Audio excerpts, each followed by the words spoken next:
Hay gente como Santos, que se debe al sector privado, a las transnacionales, y que hacen todo lo posible, como hizo su jefe anterior, René Ortiz, que hacen todo lo posible por vincularse y por penetrar en las instituciones del Estado, para desde adentro del Estado, desde el sector público, servir a los intereses de las transnacionales. Eso es realmente reprochable y es una inconducta que ellos llevan y que es una cuestión permanentemente que la llevan. ¿Qué es lo que se pretende hacer? Lo más grave de una renegociación de un contrato, de un cambio de la modalidad, de lo que sea, lo más grave, más allá de los términos económicos que también son perjudiciales para el Estado, y también voy a hablar de esto, más allá de ello, es la prórroga del contrato, por una sencilla razón que espero que me entiendan los ciudadanos y ciudadanas que están conectados. Las reservas que existen debajo de la tierra en determinado campo petrolero son esas, y hay tres tipos de reservas, probadas, probables y posibles. Las que tienen más cercanía a lo efectivo son las probadas. Eso es lo que se cree que hay debajo de la tierra, una determinada cantidad de petróleo. Entonces viene una compañía y explota durante 15, 20 años esos campos, y algunas mucho más. Entonces ya es hora de que se vayan. ¿Para qué? Primero, que no se las está votando. Es importante esto que estoy diciendo. No es que el gobierno debería votarlas así y dejarles en la calle. No, se termina un contrato, nada más. Se termina un contrato. Y al término del contrato, los derechos sobre esos campos y las instalaciones deben revertir al Estado en buen estado de conservación. Entonces, esto es importante verlo. Entonces, ¿por qué? Porque estos campos cuyos contratos sobre estos campos ya se vencen en estos próximos días, meses o años, y es hora de que se vayan las compañías, no porque se las vota, sino porque se cumplió el contrato. ¿Para qué? Para que no se renueven, para que Petroecuador sea a cargo de los campos, y de esa manera ya tenga el 100% de la renta, y no tenga solamente lo que sobra para que le pasen a Petroecuador y a través de Petroecuador al Estado. Entonces, es importante verlo. No se debe renegociar y prorrogar ningún contrato de exploración y explotación de petróleo. Ninguno. Especialmente los que tienen reservas probadas, que se sabe que ahí hay petróleo. Primera cosa. Segundo, entonces, de esa manera, cuando nos devuelvan nuevamente ese campo, si algún rato nos lo devuelven, ¿será que nos devuelven cuando ya no hay una gota de petróleo? Pues es fácil de entender. Pero ¿cuál es el pretexto para decir que esto hay que entregarles? Porque la compañía va a hacer inversiones. Es obvio que tiene que hacer inversiones. Todo negocio funciona en base a todo lo que se tiene que aportar para que pueda producir económicamente, en este caso, un campo petrolero. Pero da la casualidad que en la tarifa que cobran las empresas, la tarifa por los contratos de prestación de servicios, allí están no solamente el costo operativo, sino las inversiones que se tienen que hacer permanentemente y que se amortizan a través de la tarifa. Entonces, amortizadas a través de la tarifa, ¿cómo es que el Estado no puede hacer lo que voy a plantear? Y que siempre lo he dicho. Voy a poner el caso concreto de Andes Petroleum, porque es con los chinos, es que quieren prorrogarle los contratos. Y los chinos están llamados a corromper a Raimundo y todo el mundo, porque para eso han venido, y no solo las empresas privadas, sino las públicas. Recordemos Sino Hydro Corporation, que es una empresa pública, una empresa estatal de la China, y sin embargo vemos todo lo que transfirió de coimas a través de Recorsa, y ese dinero fue a parar en alguna parte a Lenín Moreno. Entonces viene el tema. Le pagamos a Andes Petróleo una tarifa de $36.17 por cada barril que le entrega al Estado ecuatoriano. Por cada barril que le entrega al Estado ecuatoriano. O sea, la compañía dice, yo le he producido 10,000 barriles. ¿Qué tiene que hacer el Estado ecuatoriano? Pagarle los 10,000 barriles al costo de $36.17 cada barril. Pero si el que produce ese petróleo, que es el mismo, porque es la misma tecnología, el mismo manejo, y además están las instalaciones ya construidas, es Petroecuador. A Petroecuador le cuesta producir un barril de petróleo $17.24. Entonces, ¿cómo puede querernos convencer Fernando Santos Alvite que es mejor que los campos continúen en las empresas estas de China y el ENAP de Chile, para que ellos sigan sacando petróleo y el Estado tenga que pagarles $36 o alguna cifra semejante, mientras se hace lo mismo con el Petroecuador y le reembolsa $17 y pico, saca el mismo barril de petróleo? Entonces, esto es nada más beneficiar a las compañías porque les da la regalada gana de hacerlo y porque además esto huele a que algo hay tras esto, que es obvio que va a haber. Es obvio que tiene que haber algo, porque no es un tema así nomás como para decir que aquí no pasa nada. Entonces, esto es lo que está pasando y esto es lo que quiere el ministro hacer. Pero no solamente pero quiere entregar no un campo, pues. Quiere entregar como 7 campos a los chinos. Pero además es una cuestión tan obvia. Si China tiene sus empresas estatales y China como país que tiene que responder por lo que hacen sus empresas estatales, nos compra petróleo castigándonos y pagándonos el precio que les da la gana con perjuicio de entre 4, 5, 6 dólares por cada barril, que es una cantidad enorme de dinero. Se lleva Petrochina, empresa estatal de China, se lleva Unipec, empresa estatal de China.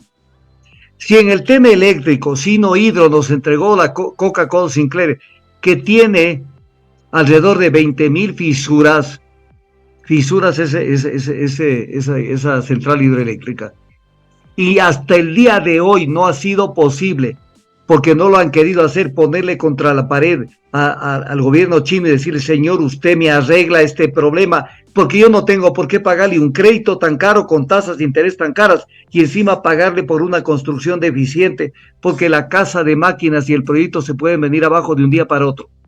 Pese a que una distinguida dirigente de uno de los movimientos políticos del Ecuador, que dicen que defiende al país, dijo de que ahí está Coca-Cola Sinclair y no se ha caído. Espérese nomás, pues, mi distinguida amiga, que usted no sabe. ¿Por qué no le pregunta a Calahorrano, que fue el ministro de ustedes en su gobierno, Miguel Calahorrano? ¿Por qué no le pregunta el estado técnico en que se encuentra la instalación de Sino Hydro? ¿Por qué no le pregunta en vez de hablar ese tipo de cosas en los medios de comunicación? Entonces, si vemos esto que está pasando, ¿por qué tenemos que seguir dándoles más regalos a los chinos?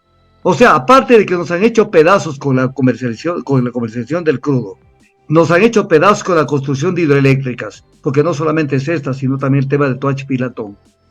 Nos han hecho pedazos. Entonces ahora prorroguémosles y démosles más contratos petroleros en campos que tienen reservas probadas, porque siempre puede ser interesante analizar la conveniencia, porque tampoco es abrir la puerta por abrirla, de que venga capital transnacional, pero en campos que no tienen reservas, en campos que se llaman en la industria petrolera campos prospectivos, para que vengan a hacer inversiones de riesgo, o se meten tanto de plata. Si sacan petróleo, entonces se pasa a la fase de explotación y se le paga la tarifa. Si no ha habido petróleo, se le da la mano, se le dice: muchas gracias por haber venido. No ha pasado nada. Pero no, las compañías transnacionales y las compañías estatales de estos países lo que quieren es venir únicamente a que les entreguemos carne, y que el Ecuador, cuando ya se hayan comido la carne, diga: ahí que les queden unos huesos. Entonces, el Ecuador tiene que estar pendiente de esto, pero además, no solamente es esto. El artículo 29 de la ley de hidrocarburos dice, en el otro tema que voy a tratar: al término de un contrato para fines de transporte por oleoductos, al término de un contrato, el contratista o asociado deberá entregar a la Secretaría de Hidrocarburos, en este caso al Estado, sin costo, es importante esta palabra, sin costo, o sea, no pueden cobrarnos nada, y en buen estado de conservación, las propiedades, maquinarias, instalaciones, equipos y demás bienes adquiridos para los fines del contrato. El contrato para la construcción del oleoducto Cruz Pesado se vence en enero del 2024. La compañía contratista, que es OCP Limitada, ya amortizó sus inversiones hace 4 o 5 años. Ya amortizó. Y ese contrato, esas instalaciones tienen que volver al Estado, porque el Estado se va a beneficiar teniendo eso. Primero, porque ya no va a pagar, el mismo Estado ya no va a pagar por transportar su propio petróleo que transporta una parte por el OCP. una parte. Y segundo, va a cobrar por el transporte a las compañías privadas que transportan a través del OCP. Entonces, esto es una cuestión absolutamente ventajosa para el Estado, que el contrato que ya se vence no le están votando, como el caso de los campos igual, no le están votando OCP limitada. Que ese oleoducto vuelva al Estado. Pero ¿qué es lo que dice el ministro Fernando Santos de este gobierno antipatria? Que ese contrato, que están estudiando la posibilidad de prorrogar ese contrato. ¿Qué creen, que les regalaron un país? ¿Creen que tienen un país para hacer lo que les da la regalada gana? Entonces, es importante que la ciudadanía lo vea y que los candidatos lo vean, porque están tan distraídos con el tema de la campaña que no son capaces de ver todo lo que está pasando en el Ecuador en estos días. No ven lo que hicieron con las Galápagos, en donde prácticamente con ese fideicomiso y a través del tema de los bonos azules se apropiaron prácticamente de las Galápagos. ¿Por qué se apropiaron? Porque quienes manejan esos fondos y todo el tema de los bonos azules, es un grupo directivo donde el Estado no tiene mayoría, sino los privados. Entonces, ¿cómo puede ser que las Galápagos estén en manos privadas y transnacionales cuando deben estar en manos del Estado? ¿Qué dicen los candidatos y la candidata? ¿Y qué dicen sobre la reversión, sobre el tema del oleoducto crudos pesados? ¿Y qué dicen sobre los campos petroleros que se los quieren llevar al peso? Entonces, ¿qué dicen sobre la intencionalidad del ministro Santos de que quiere, de esto lo acaba de declarar hoy de la mañana en contacto directo en Ecoavisa, que quieren eliminar los subsidios a todos los usuarios del sector eléctrico? Pero eso va a traer serias consecuencias en la economía, pues. ¿Por qué? Porque van a subir los costos de bienes, de servicios, de una cantidad de cosas que hacen. Pero viene el tema, mira, esto ya es como para decirle al ministro: oye, no nos tomen del pelo, pues así. ¿Qué creen, que somos pendejos? Dice: pero esa decisión la tiene la Agencia de Regulación y Control de Energía. Pero ¿sabe quién preside la Agencia de Regulación y Control de Energía? El ministro de Energía, el mismo, pues. Entonces es como que dice: otros van a tomar la medida. Pero él preside el organismo que va a tomar la medida, en primer lugar. Y segundo, la Constitución dice que quien ejerce la rectoría de las políticas públicas en los sectores que tienen a su cargo son los ministros de Estado, y esa norma es constitucional, por lo tanto prevalece sobre los decretos, sobre las leyes, sobre los reglamentos, sobre lo que sea. Y entonces se lavan las manos y están pretendiendo que se dé un golpe, pero letal, con ese tema, y sencillamente él dice: es que yo no voy a tomar la decisión. Pero ¿por qué no le dice al país? Él es presidente del directorio de la Agencia de Regulación y Control de Energía. ¿Cómo puede decir eso va a tomar la agencia? Pero si él es el que preside la agencia, en primer lugar. Segundo, él recibe órdenes de Lazo. ¿O es que él va a acatar eso? Y tercero, está violando la Constitución. Porque la Constitución dice que el que ejerce la rectoría de la política pública del ministerio a su cargo es el ministro. Entonces, bueno, en este país se han perdido la vergüenza para mentir, la vergüenza para orientar los negocios del Estado, para restarle a favor de las transnacionales, para restarle el patrimonio del Estado, para perjudicar al Estado, a plena luz del día.